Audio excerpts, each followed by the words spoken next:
suis Audrey Follen, je suis radiologue au CHU de Caen.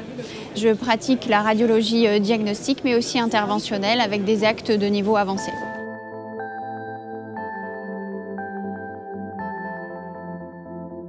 Moi j'étais chargée de la partie clinique, c'est-à-dire rédaction des cas cliniques qui sont présentés dans les différents cas du logiciel.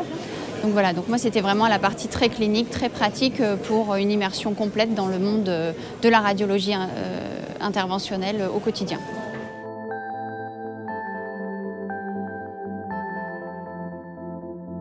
Alors c'était impressionnant, j'avoue. On s'y serait vraiment cru. C'est vraiment un monde réel. Enfin, pour moi, c'était une immersion complète dans la salle d'angiographie dans laquelle je travaille en fait. Et donc c'est vraiment impressionnant puisque je ne m'attendais pas à une telle ressemblance en fait entre la réalité et puis ce monde virtuel en fait, hein, qui est créé de toutes parts. Et donc voilà, j'y ai retrouvé tous mes petits, j'y ai retrouvé le matériel, l'ambiance aussi de la salle. Donc vraiment une immersion complète.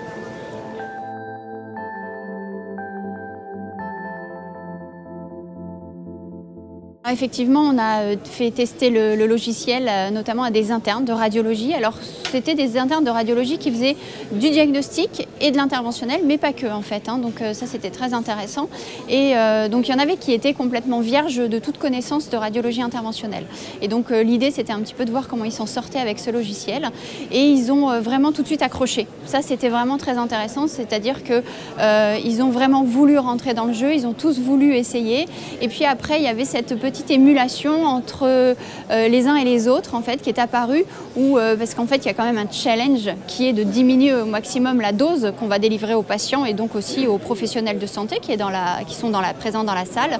Et donc il y avait ce challenge de travailler au mieux en fait pour pouvoir finalement être le meilleur pour diminuer toutes ces doses. Et par rapport à ce dont ils ont l'habitude, ces jeunes, pour apprendre la radioprotection, ça leur semblait beaucoup plus ludique et donc ça leur permettait vraiment d'être très intéressés en fait par ce type de formation. Alors je ne dis pas que la formation de radioprotection de base, classique, dans les livres très littéraires, est inutile, absolument pas, elle est nécessaire et elle est complémentaire. Et ce logiciel, voilà, est un complément pour une mise en pratique de ce que l'on apprend de façon théorique en fait.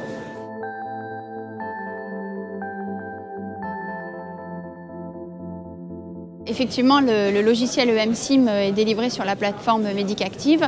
Cette plateforme est effectivement intéressante puisqu'elle permet de faire une formation ludique en fait, mais pas que. Alors, sous une seule réserve, c'est qu'il faut vraiment une validation scientifique des contenus, mais c'est ce qui est fait pour que vraiment il y ait un apprentissage de choses validées scientifiquement. Ça reste, ce genre d'outil, de plateforme reste, comme je le disais tout à l'heure pour ce logiciel EMSIM et la formation classique théorique en fait en radioprotection, un outil.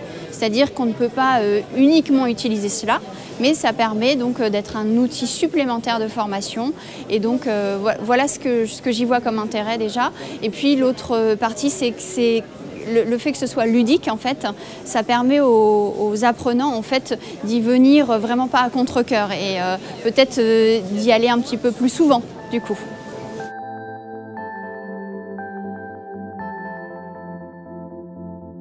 Oui, en tant que radiologue et notamment radiologue interventionnel, donc la radiologie interventionnelle consiste à faire des actes où on va traiter des patients, donc faire du mini-invasif, mais néanmoins on va introduire dans les patients des cathéters, des aiguilles, etc. Et donc il faut apprendre à faire tout ça.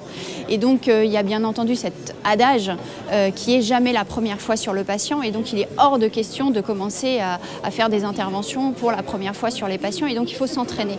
Donc comment faut-il s'entraîner? Soit sur des flow modèles, soit sur des modèles animaux, soit en simulation numérique. Donc voilà, encore la simulation numérique qui permet de s'entraîner et donc d'optimiser tout ce que l'on peut faire comme geste sur les patients, donc de s'entraîner et de ramener de la sécurité pour le traitement des patients.